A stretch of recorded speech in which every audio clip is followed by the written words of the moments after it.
Welcome to Vayuvega channel.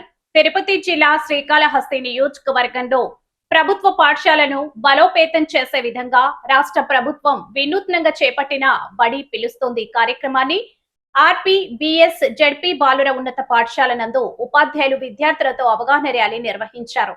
ఈ కార్యక్రమానికి ముఖ్య అతిథిగా శ్రీకాళహస్తి మండల ఎంఈఓ బాలయ్య పాల్గొని ర్యాలీని ప్రారంభించారు.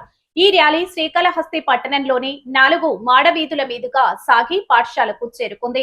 ఎంఈఓ బాలయ్య, ఆర్పీబీఎస్ జడ్పీ బాలుర ఉన్నత పాఠశాల ప్రధానోపాధ్యాయులు తీగల వెంకటయ్య మాట్లాడుతూ ప్రభుత్వ పాఠశాలలు బలోపేతమే లక్ష్యంగా రానున్న విద్యా సంవత్సరంలో అధిక శాతం విద్యార్థులను చేర్చేందుకు ఉపాధ్యాయుల కృషి చేస్తున్నామని, గ్రామాల్లో పర్యటిస్తూ విద్యార్థుల తల్లిదండ్రులకు ప్రభుత్వ పాఠశాలలో సౌకర్యాలు, బోధనపై అవగాహన కల్పిస్తున్నారు అని, ప్రభుత్వ పాఠశాలలో విద్యార్థులను చేర్చాలని, నాణ్యమైన విద్యను అందించి వారి భవిష్యత్తుకు ప్రభుత్వం భరోసా కల్పిస్తుందని, ప్రతిభ కలిగిన ఉపాధ్యాయులతో విద్యా బోధన చేస్తున్నారని, ప్రతి ఒక్కరూ తమ పిల్లలకు ప్రభుత్వ పాఠశాలల్లో చేర్పించి బడులను బలోపేతం చేయాలని కోరారు.